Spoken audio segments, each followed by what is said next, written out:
Subscribe करें और bell दबाएं ताकि कोई खबर रह न जाए।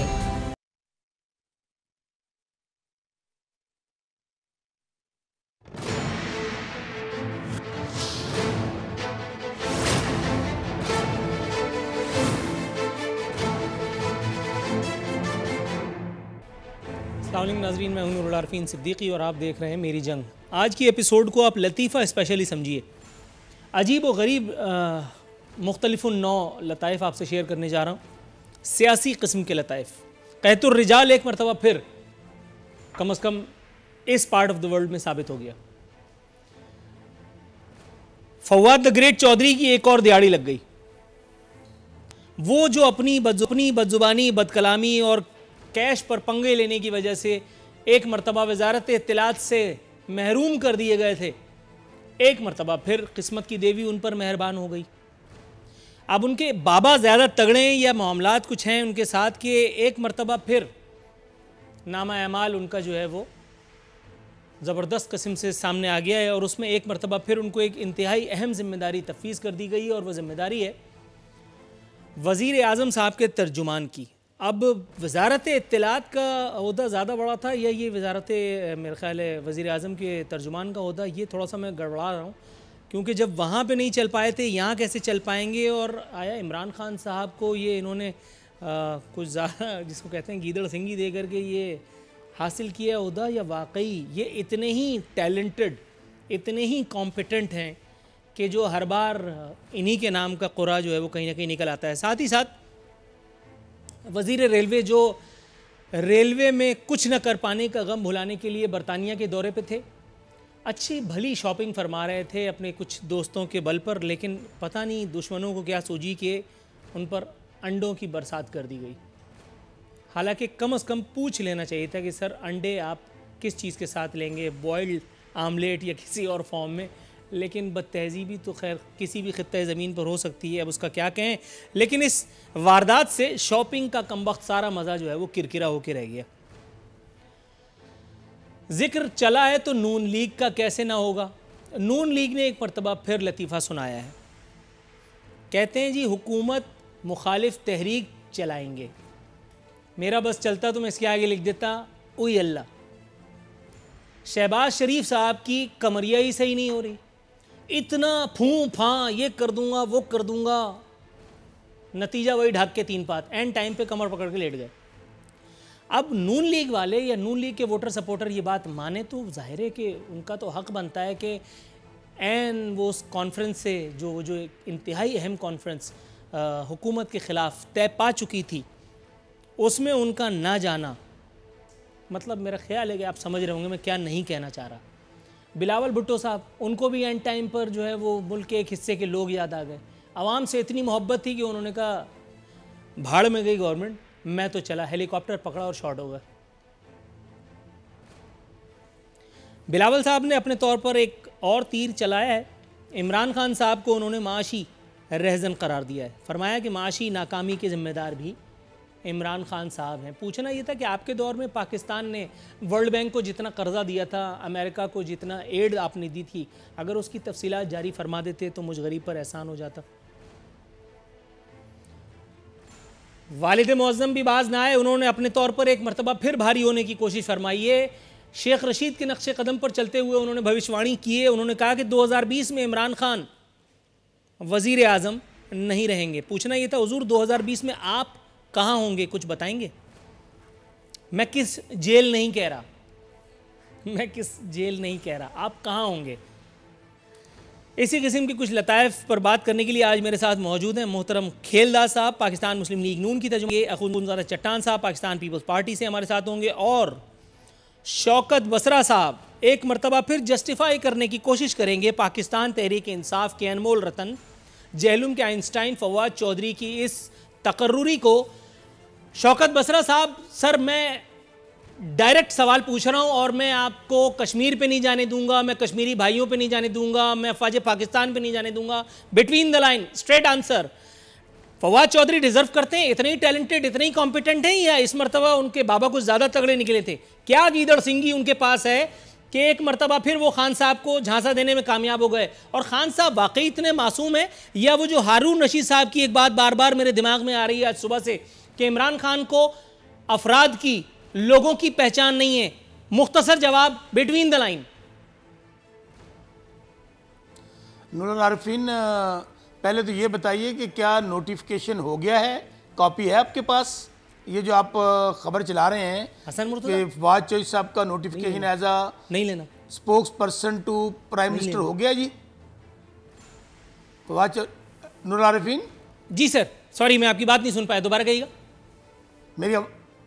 मैं आपको ये अर्ज कर रहा हूँ कि ये बता दीजिए कि क्या फवाद चौधरी साहब को, मैं टीवी नहीं देख सका सारा दिन, फवाद चौधरी साहब का बतौर spokes person prime minister Pakistan Imran Khan, उनका नोटिफिकेशन हो गया? सर आया ही चाहता है, ये जो आप काम कर रहे हैं। और सर आया ही चाहता है, कितनी देर है? चाहता है। अच्छा, अब पहली बात मैं गुजारिश करूँ नूरुल आरिफीन, पहली गुजारिश तो ये है कि आप अगर एंकर हैं तो आपकी ख्वाहिश होगी कि बतौर एंकर आप अपनी टीम बनाकर चलें, ताकि जो आप रिजल्ट देना चाहते हैं, जो आपकी सोच है, जो आपका विजन है, आप उसको इम्प्लीमेंट कर सकें। अब ये प्राइम मिनिस्टर का प्रोगेटिव है और आइन उन्हें इस बात की इजाज़त देता है कि वो कौन सी टीम का इंतखाब करते हैं, और बिल्कुल वो क्रिकेट की टर्म में कि किस पोजीशन पे किसको खिलाना है। कभी आपको पता है कि जब 16 की टीम जाती है तो उसमें से 12 खेलते हैं और 12 भी जो होते हैं एक रिजर्व में होता है। हुजूर थोड़ा सा तवक्कुफ फरमाइएगा। आप मुझे ये बताने की कोशिश कर रहे हैं कि आप एक गूंगे को जानते हैं जो किशोर कुमार के गाने अच्छे गाता है। आप मुझे ये बताने की कोशिश कर रहे हैं कि आपने एक लूले को बेहतरीन तलवारबाजी और घोड़सवारी करते हुए देखा है। ये सारी चीज़ें पॉसिबल नहीं हैं, तो इसलिए ये मत बताइए। ये मुझे बताइए, फवाद चौधरी के बाबा ज़्यादा तगड़े हैं या इमरान खान साहब ज़्यादा मासूम हैं? Between the line. Noorul Arifeen, मैं फिर आपको सवाल जवाब देने लगा हूँ। अभी तक कोई नोटिफिकेशन नहीं हुआ। आज के दिन तक नदीम अफजल चंद साहब बतौर स्पोक्स पर्सन काम कर रहे हैं।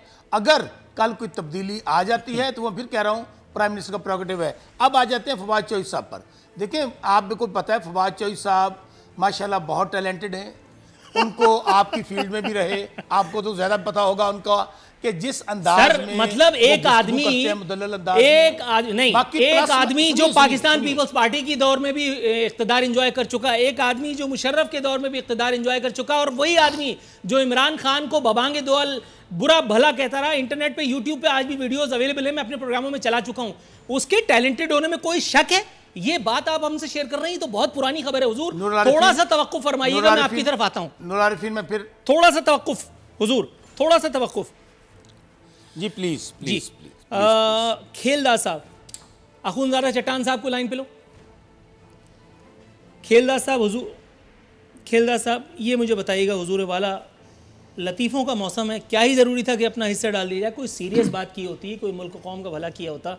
ये एक मरतबा फिर हुकूमत मुखालिफ तहरीक चलाएंगे, मतलब पास नहीं दाने और अम्मा चली भुनाने, कैसे?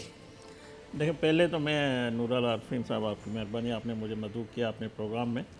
पहली बात जो आपने शहबाज शरीफ साहब की इंट्रो में कही थी, ये एक मुसलसल बयानिया या एक रायनामा जो बनाने की कोशिश की जा रही है कि शहबाज शरीफ साहब जो है वो तहरीक के लिए निकल नहीं रहे, वो उस तरह पार्टी को लीड नहीं कर रहे।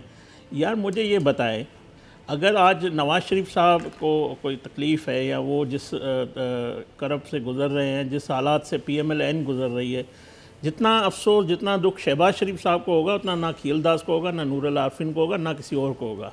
और जिस हालात में शहबाज शरीफ साहब ने पार्टी को जब सदर बने संभाला है, जिस तरह पार्टी पे जो एक समझो आमराना अटैक हो रहे हैं 2 साल से, उस सारे फेस में शहबाज शरीफ का एक और अहम रोल रहा है, इलेक्शन से लेकर आज तक, अपोजिशन लीडर तक। और जो बात आप कह रहे हैं कि ये तहरीक चलाने की, देखो तहरीकें एक दिन में नहीं चलती है या 2 दिन में नहीं चलती है, यहाँ जल्दी एकदम कामयाब नहीं। आप माजी की तहरीकें निकाल, MRD की तहरीक हो, ARD की तहरीक हो, जो भी जमहूरी तहरीकें होती है वो एक प्रोसेस से चलती है, एक टाइम से चलती है। तो अभी ये जो हमारी अपोजिशन की जो रेबर कमेटी है, उनकी एक मीटिंग नहीं है, मीटिंगें हो रही है। एक सेनेट का इलेक्शन आपने देखा, एक प्रोसेस था, उसमें सब पार्टी मुतहद थी, तमाम पार्टियों ने अपना किरदार अदा किया। देखें किस तरह सर वो 14 चोरों ने भी अपना किरदार अदा किया था। अच्छा, क्या हुआ कुछ बताएंगे? देखें, ये इस किस्म के लोग होते हैं। ये पार्टी एक PMLN थी, पीपल्स पार्टी थी, जमात उलमा इस्लाम थी और अपना नेशनल पार्टी और हमारी पार्टियां थी, उधर एक और भी पार्टी होती है जो जिन्होंने अपना काम दिखाया, जो लोग गए अभी तक कोई नहीं पता कि ये कौन गए, जो 14 उसके नाम डिक्लेयर नहीं हुए, फाइनल नहीं हुए, हो जाएंगे इंशाल्लाह। वो भी कौम के सामने आएंगे, पार्टियों के सामने भी आएंगे, वर्करों के सामने भी आएंगे कि वो कौन है जिन्होंने जमहूरियत पे या अपनी पार्टी में या क़यादत को धोखा दिया है, वो भी सामने आ जाएंगे। मगर ये जंग एक बड़ी है, इसमें ये मुमकिन है, ये हो सकता है, ये कोई अननोन ही नहीं है जो हो ये पाकिस्तान में पहले भी होता है। इसीलिए तो मैं कह रहा हूं मेडिकल फिटनेस का ख्याल रखें, कहीं फिर एंड टाइम पे कमरिया लचक गई, थोड़ा सा तवक्कुफ अगर आप फरमाएं। मैं उन 64 में से 50 सेनेटर को भी सलाम पेश करता हूं जो अपनी लीडरशिप के साथ एक काज के साथ खड़ी थी और सिविल लेकिन आपका सलाम, लेकिन आपके सलाम पे वालेकुम सलाम को 14 चोर कह रहे हैं, पता है आपको? वो हंस रहे होंगे ये सब सुन। मगर हम मायूस नहीं है, हम मायूस नहीं है, तहरीक चलेगी और ये जो ज्वाइंट अपोजिशन है ये अपनी हिकमत अमली बना रही है। शहबाज शरीफ एक मीटिंग में नहीं आए, दूसरे में आएंगे। हमारी लीडरशिप मौजूद है, एहसन इकबाल साहब हमारे पार्टी के जनरल सेक्रेटरी है। ये राय बनाना कि शहबाज शरीफ उस तरह ठीक हो गया। मैं अखुंज़ादा चट्टान साहब के पास चले जाऊं। शहबाज शरीफ साहब आपकी इजाजत अदा कर रहे हैं। राइट, मैं आपकी इजाजत से अखुंज़ादा चट्टान साहब को प्रोग्राम में शरीक गुफ्तगू करूंगा। सर अस्सलाम वालेकुम। वालेकुम सलाम।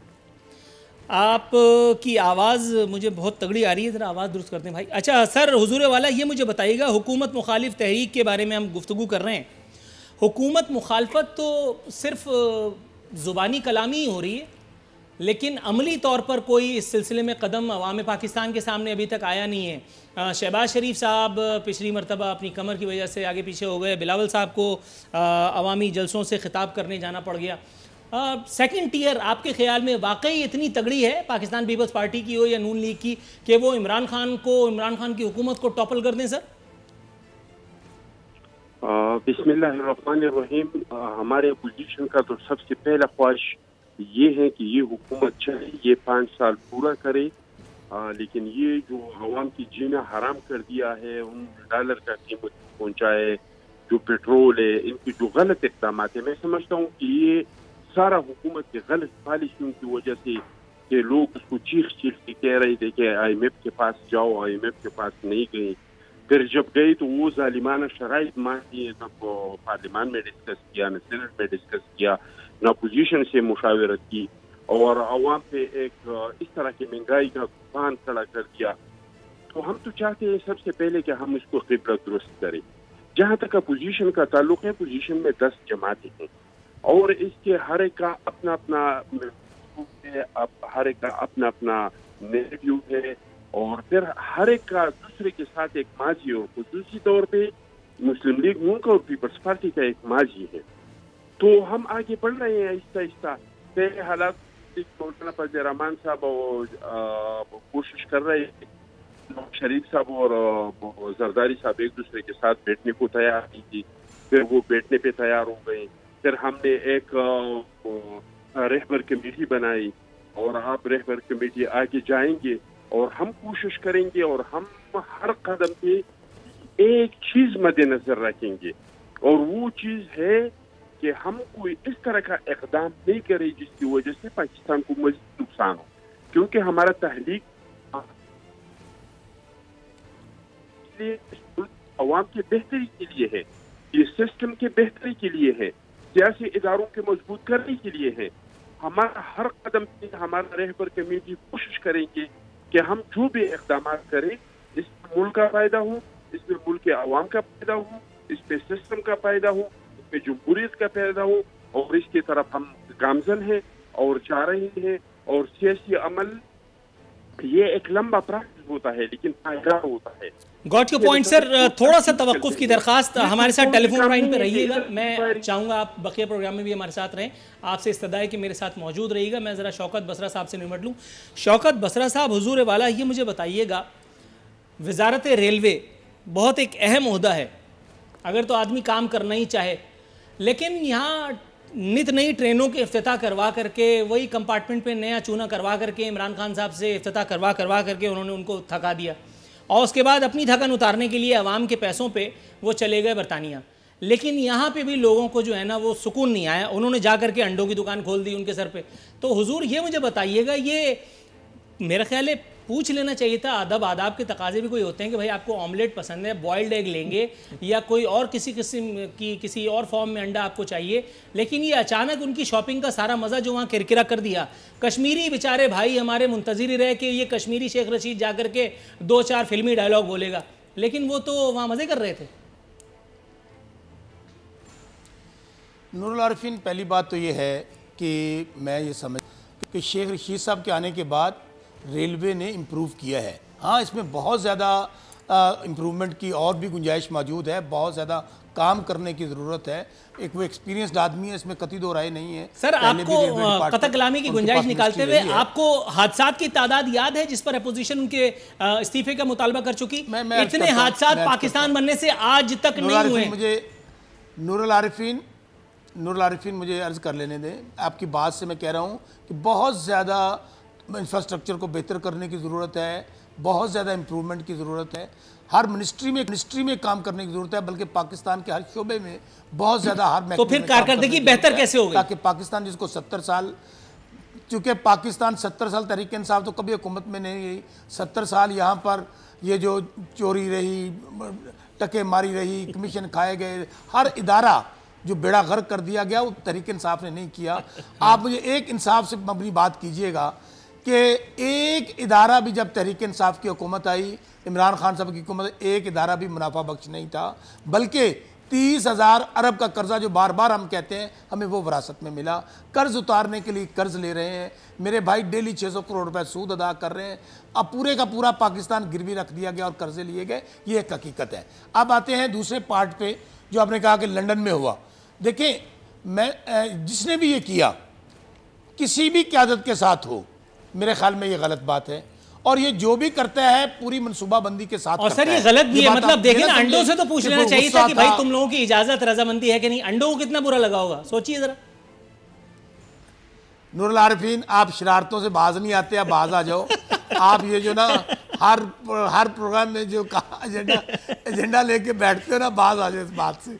अच्छा, मैं गुजारिश ये कर रहा था कि वहाँ पर मैं समझता हूँ, फ़र्ज़ करें नूरुल आरिफीन आप किसी जगह पे जाएं और वहाँ पर अगर ऐसा कोई हरकत हो जाए तो मेरे ख्याल में वो कोई भी करे, किसी के साथ भी करे, तो उसकी मजम्मत होनी चाहिए, इसकी हौसला। लेकिन सर पता है क्या, ये ज्यादातर उन लोगों के साथ होता है। सुनिए बात जी जी, जो मुस्तहिकीन होते हैं, इसलिए उनकी मरम्मत होती है, तो नौबत मजम्मत तक नहीं पहुंच पाती। नूरुल आरिफीन, मुझे बताइए कि जिस दिन मियाँ नवाज शरीफ मौलाना मुफ्ती नईमी साहब के मदरसे में गए, वहाँ पर जूता मार दिया गया। अच्छा, बहुत सारी जगहों पे बहुत सारे सीन हो चुके हैं।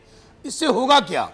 इससे आप हौसला अफजाई कर रहे हैं उस कल्चर की, उन चीज़ों की जिससे अदम बर्दाश्त पैदा होगा, एक दूसरे के लीडरान हों, एक दूसरे के, और भी मैं कहता हूँ आपके डिपार्टमेंट देखें, अच्छे बुरे लोग हर जगह पे हैं, फरिश्ते कहीं भी नहीं हैं, हर जगह पे बेहतरी की गुंजाइश मौजूद है। लेकिन इसका मतलब ये हो कि मुझे गाली दी जाए, मुझे जूते मारे जाएं, तो ये कहीं भी जो है ना एक्सेप्टेबल नहीं है। ठीक है, जिन्होंने भी किया है, मैं फिर कह रहा हूँ, आपने बाद में सुन लिया कि जी उन्होंने बाकायदा वीडियोज़ आ चुकी हैं, उन्होंने कहा कि हाँ हमने प्लानिंग के साथ किया था, हमने मनसूबाबंदी की थी। तो मेरे ख्याल में इसकी बल्कि आपको तो इसको इस तरह सवाल को करना चाहिए था।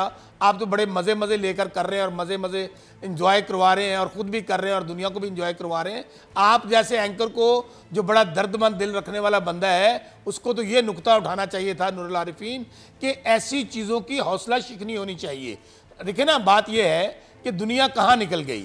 हम आज भी एक दूसरे को नीचा दिखाने के लिए अगर गालियों का सहारा लें, जूतों का सहारा लें। सर लेकिन पता है क्या, ये जो बात आपने की थी ना, आप यकीन जानिए मैं बड़ा सीरियस था, मैं आपकी बात से बिल्कुल सहमत था, मुत्तफिक था। लेकिन जैसे ही आपने ये कहा ना कि हमें इसकी मजम्मत करनी चाहिए, गालियां बकना और फलां, मेरी हंसी निकल गई, खुदा की कसम। यानी पाकिस्तान तहरीक इंसाफ को गोल्ड मेडल दिया जाए अगर, तो भी कम है। पाकिस्तान की 70 साल सियासी तारीख में ये तहरीक इंसाफ ही तो थी जिसने ये कल्चर मुतारिफ कराया, ये तहरीक इंसाफ की क़यादत ही तो थी जिसने लोगों की ऐसी तैसी सरेआम की। ये तहरीक नहीं रुक क्यों जाए, अभी तो हम स्पीड नहीं, अभी हमें नहीं रुके, अभी हमें और सवाल करना है। जवाब देता हूं, मतलब सवाल खत्म कर दूं? कर लें। चलें, अब आपने टेम्पो तोड़ दिया, शुरू हो जाए। जवाब सुन लेना। आपने एलिगेशन चूंकि हमारी क़यादत पे लगाया है, हमारी जमात पे लगाया है, मैं इसका जवाब दे लूँ।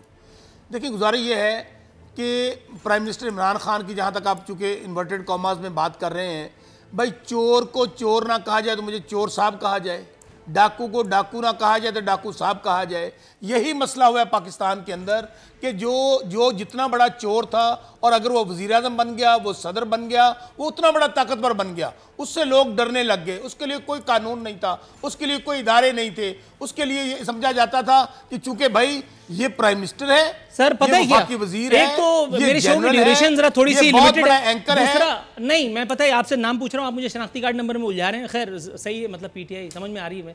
अच्छा थोड़ा सा तवक्कुफ फरमाइएगा, ये आपकी मुस्कुराहट ने सही ऑथेंटिकेट कर दिया मेरी बात को। खेलदास साहब हुजूर मोबाइल से फारिग हो जाए तो जरा मुझे ये जवाब दीजिएगा। नूरुल आरफीन, मैं फिर कह रहा हूँ आप शरारतों से बाज आ जाओ नूरुल आरफीन। मैं जनरल नॉलेज की बातें कर रहा हूँ, थोड़ा सा तवक्कुफ। खेलदास साहब जो आपके साथ बैठे लेके मजे ले रहे हैं ना, लगता है वो सारी शरारतें लिख लिख दे रहे हैं आपको। अच्छा खेलदास साहब हुजूर ये देखिए, ये बेईमानी का ताना लग गया, इसलिए अब आपको भी थोड़ा सा टफ टाइम दे ही दूं मैं। हुजूर फिक्स मैच हो रहा है, फिक्स मैच। नहीं सर, मतलब नून लीग वैसे ही दे रहे ताब है, आप मुझे ही मरवाने के चक्कर में। अच्छा खेलदास साहब हुजूर वाले ये मुझे बताइए, बाकी बात तो ठीक है, मतलब 70 साल से पाकिस्तान तहरीक इंसाफ की हुकूमत तो नहीं थी, पाकिस्तान तहरीक इंसाफ का वज़ीर आज़म तो नहीं था, पाकिस्तान तहरीक इंसाफ ने तो हुकूमत नहीं चलाई। एहसन इकबाल साहब कह रहे हैं हुक्मरानों ने कश्मीर का सौदा किया। मुझे ज़रा जल्दी से ये बताइए कि आपके दौरे हुकूमत में जब अजीत दुआल नहीं क्या नाम था वो, सजन जिंदाल, वो मनहूस यहाँ आया था, और दूसरा वो क्या नाम था उसका, नरेंद्र मोदी, वो जब यहाँ आया था तो आप लोगों ने उससे कोई कश्मीर की डील वगैरह सब कर ली थी जो हमें नहीं पता, हमारे लोगों को नहीं पता, हमारे मीडिया से आपने छुपा करके रखा। कश्मीर का सौदा चलिए इमरान खान और उनकी हुकूमत ने कर दिया, मैं इनकी बात में मजम्मत कर लूँगा। आप कश्मीर पर किस नुक्ते तक पहुँच चुके थे, ज़रा वो मुझे बताइए। नूरुल आरफीन, मैं आपकी बात पे भी आता हूँ। शौकत बसरा साहब ने मेरा नाम लिया है तो मैं उसको भी थोड़ा क्लियर कर दूँ। देखें, बात शौकत बसरा साहब ने ठीक कही है कि इस तरह नहीं होना चाहिए, किसी भी पार्टी की लीडरशिप या कोई सियासी रहनुमा है या वर्कर है, मगर मुकाफात अमल भी है एक, ये भी एक होता है। और ये सारा कल्चर जिस तरह आपने कहा कि ये पीटीआई का बनाया हुआ है और ज़्यादा इसमें तेज़ी जो आई है और इन 4, 5, 7 सालों में आई है, तो जो शेख रशीद से उसका जो कहते हैं जो करम थे वो उसी का उसका फल मिला है उसको, मगर फिर भी बात में उसकी मैं इत्तेफाक करता हूँ सर। लेकिन पता है क्या, एक फल मुझे भी मिल गया है, मुझे ब्रेक पे जाना है, ब्रेक से वापस आऊँगा तो मैं सीधा आपकी तरफ आऊँगा, फिर आप अपने जवाब कंप्लीट कीजिएगा। नाजरीन एक मुख्तसर सा कमर्शियल ब्रेक।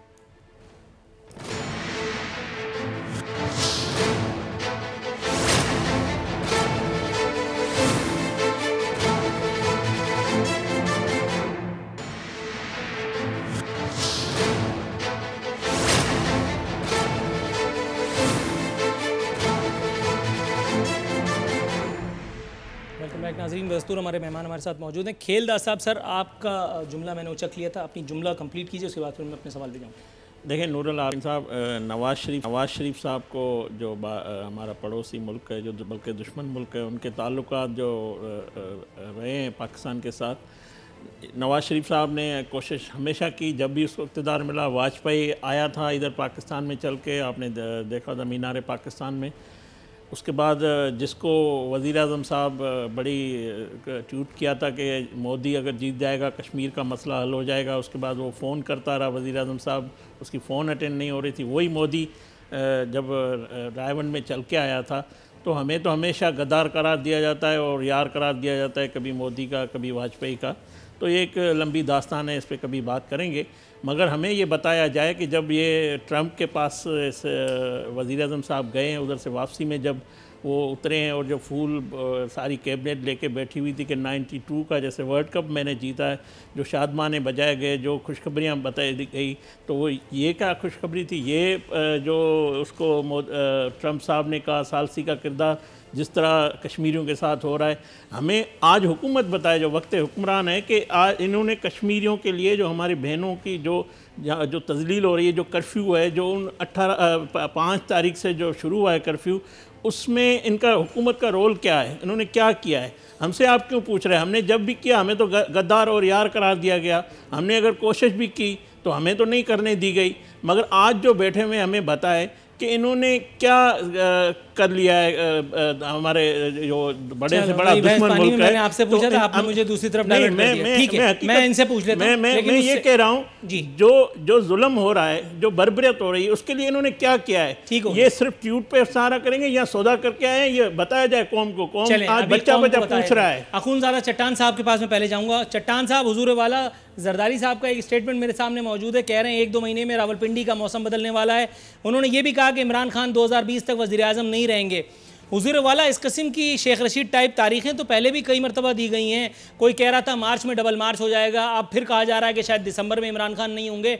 तो ये दिलपशोरियाँ करने से बेहतर नहीं है कि डट करके अगर अपोजिशन दिलजमई से हुकूमत का सामना ही कर ले?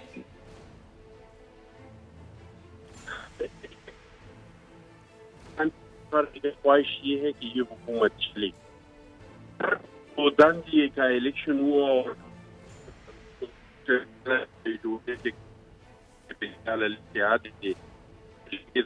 जहाज में बैठाते थे, सबने जाना है। आपकी आवाज़ मुझे वाज़े तौर पर सुनाई नहीं दे रही है। इनकी आवाज़ ज़रा दुरुस्त करें भाई, जब तक मैं शौकत बसरा साहब के पास से आ जाऊँ। हुजूर वाला सर, लतीफ़ा नंबर 2 बचत मुहिम नहीं सर, सवाल होगा फिर जवाब होगा, वरना मज़ा नहीं आएगा। ताज़ा तरीन लतीफ़े के मुताबिक हुकूमत ने माली साल 2019 के लिए और 20 के लिए मज़ीद किफ़ायतशारी और बचत इक़दाम करते हुए वजारतों, महकमों और सरकारी तंजीमों पर हर किस्म की नई गाड़ियों की ख़रीदारी पर पाबंदी आयद कर दी है।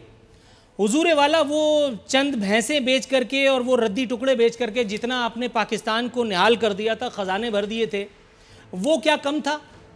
ये ऐवान सदर में 36 लाख रुपए का मुशायरा आरिफ अलवी साहब के ज़िम्मे है। 20 लाख रुपए का, 19 लाख रुपए का ये पिंजरों का टेंडर ये लीक हो गया था, उसके बाद उन्होंने उस पिंजरे से भी हाथ धोने पड़े। कम से कम मैं समझता हूँ कि मुक़्तदर लोगों को ही अगर आप कन्विंस कर लें कि जी पहले हम बचत करने के लिए जा रहे हैं, आपकी क्या राय है, अगर वहाँ से राय मिल जाए उसके बाद फिर ये फुलझड़ियाँ छोड़ते रहें, ताकि जग हंसाई भी ना हो और आवाम जो है वो उनको कुछ कहने का मौका भी ना मिले। जी हुजूर। प्यारे भाई, इस सवाल का जवाब देने से पहले ये भी बहुत अहम सवाल है, लेकिन चूंकि कश्मीर बहुत सर बहुत अहम सवाल है और वक्त बहुत कम है। अगर आप कश्मीर पे चले गए तो मुझे पता है मैं नहीं आ सकता। एक फिक्रा सिर्फ, ठीक है, एक फिक्रा सिर्फ। मैं खेलदास साहब का शुक्रिया अदा करना चाहता हूँ, सच्चे और खरे इंसान है।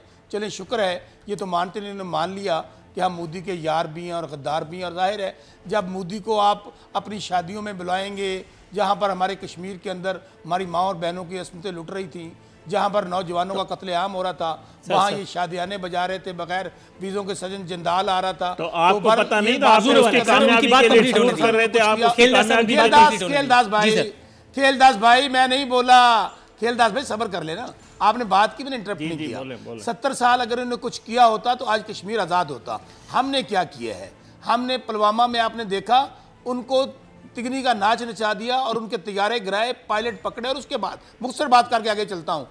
आज ये मोदी अगर हिटलर साबित करने में को कामयाब हुआ है, उसको फाशिस्ट, रेशिस्ट, नाजीज़म तो कौन कर रहा है? क्या कहा जा रहा है? हमारी अफवाज पाकिस्तान और हमारी हुकूमत के दरमियान क्या आवाज़ आ रही है कि आखिरी हद तक जाएंगे, आखिरी फौजी और आखिरी बुलेट तक लड़ेंगे। सर मेरे अंदर का फौजी बेदार ना हो जाए, जल्दी से जवाब पे आ जाइए, बहुत हो गया। खेलदास साहब सुन लीजिए, पाकिस्तान इंशाल्लाह कश्मीर आजाद होने जा रहा है। तो खेलदास साहब ने कौन सा कश्मीर में पांव रखा हुआ है? सर आप थोड़ा सा सर हम जरा ड्रैग हो रहे हैं। खेलदास साहब थोड़ा सा तवक्कुफ।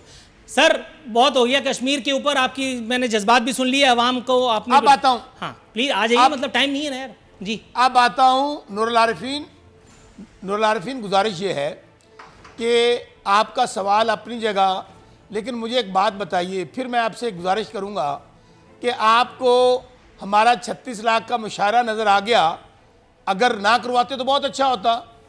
अच्छा, अब चूंकि ये चीज़ें क्यों नज़र आ रही हैं, पहले तो मेरे भाई 30,000 अरब हड़प कर गए, कोई पता नहीं चला कहाँ चला गया, और अब पता चला सर कि ये एक मिनट थोड़ा सा सर नहीं, ये जो स्टार प्लस वाली रकूम आप मुझे बता रहे हैं ना 30,000 अरब, वो पार्वती आकर के बताती थी 5,000 करोड़, ये टाइम पास ना करें, अठन्नी साबित कहीं नहीं हुई अभी तक। एक मिनट रुक जाइए, एक मिनट।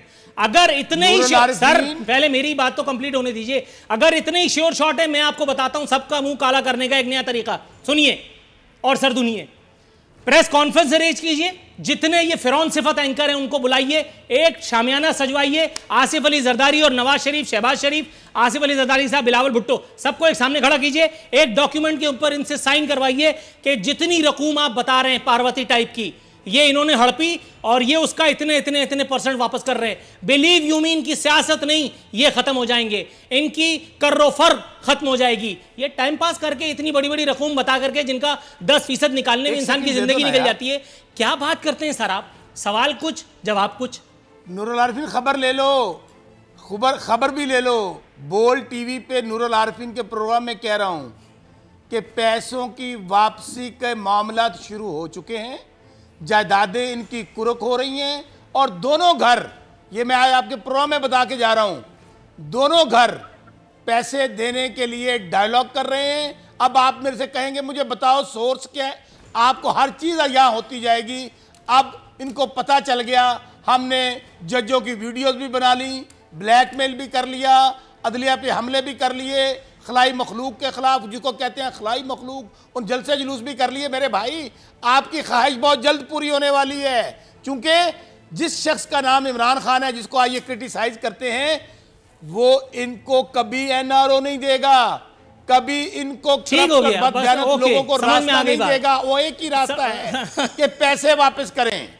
ठीक है खेलदास साहब, सर इस लतीफे पर आपका तबसरा। नहीं देखें, पहली बात मैं शौकत बसरा साहब को ये बताऊं कि जब पुलवामा का वाकया हुआ था उस वक्त नहीं मतलब मैं आ रहा हूं, देखो मुझे भी मौका, अगर वो तफसील से जवाब दे रहे हैं मैं भी जवाब देना चाह रहा हूँ। कश्मीर पे जो स्टैंड हमारा मुस्लिम लीग नून का है, सबका है, और ये आपका जो अभी जो ज्वाइंट सेशन हुआ था उसमें आपकी हुकूमत ने आपका जो एजेंडा है वो अब जाके पढ़ लें, उसको 4 घंटे आपका वज़ीर आज़म में इंतजार हो रहा था, अपोजिशन बैठी थी, आप नहीं थे, हमारे सारे कायदीन बैठे हुए थे। इससे पहले जब पुलवामा का वाकया हुआ था, एक स्पीकर साहब ने मीटिंग बुलाई थी, सारे कायदीन बैठे हुए थे, प्राइम मिनिस्टर साहब की कुर्सी खाली पड़ी हुई थी। इतना ये संजीदा है इसने मुल्क से, और ये फौज हमारी भी है, आपकी भी है, पाकिस्तान की सरहदों की मुहाफिज है।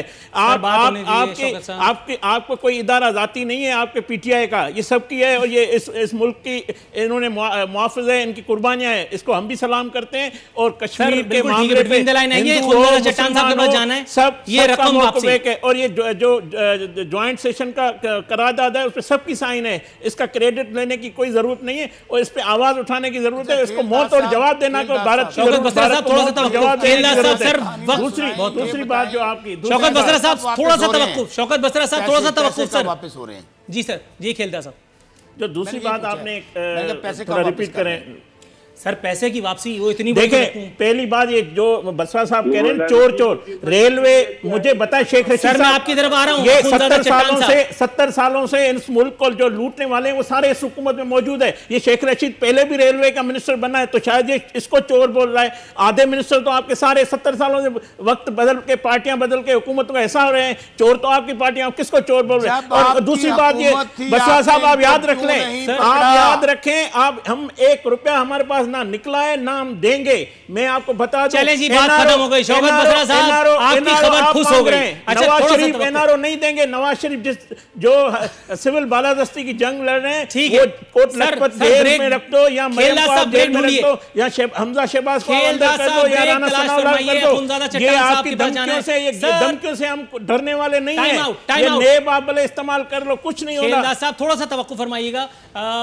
अखुनज़ादा चट्टान साहब, सर ये बड़ा ज़बरदस्त किस्म का लतीफ़ा इन्होंने सुनाया है। शौकत बसरा साहब ने रिफ्यूट कर दिया सीधा मुस्लिम लीग नवाज ने। मैं आपकी पार्टी का वर्जन जानना चाहूँगा। हुजूर, कितने पैसे जो लूटी गई रकम थी, बकौल शौकत बसरा आप लोगों ने बाकायदा हुकूमत से कोई सेटिंग कर ली है कि जी पैसे वापस करने जा रहे हैं, इब्तदाई तौर पर कितनी रकम जमा कराने जा रहे हैं? मेरे भाई नैब से जी सर, ठीक है। इसका जवाब तो जरदारी साहब ने दिया था, हमीद साहब ने इनसे इंटरव्यू लिया था और उन्होंने जवाब दिया था, मैं क्या जवाब दे दूं।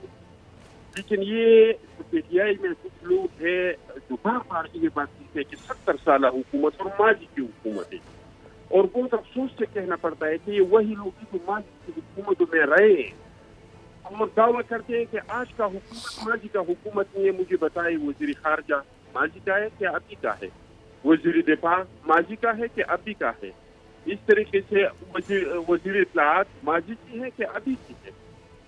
सारी जितने खजाने मिनिस्टर फिनांस माजी का है कि अभी का हिस्सा है। और ये लोग जो दावा करते हैं वो खुद माजी का हिस्सा होते हैं, तो उसको फिर इतना भी नहीं होता है। वो जो ख्वाजा साहब ने जो अल्फाज कही थे, मैं कहना नहीं चाहता हूँ, वो चीज़ भी इनमें नहीं होता है कि कहे कि मैं भी इसका जिम्मेदार हूँ।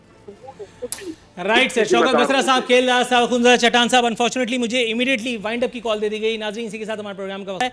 तमाम मौजूद मेहमानों की आमद का शुक्रिया अदा करते हुए यहाँ नूरुल आरफीन सिद्दीकी और हमारी टीम को इजाज़त दीजिए। फ़ी अमानिल्लाह।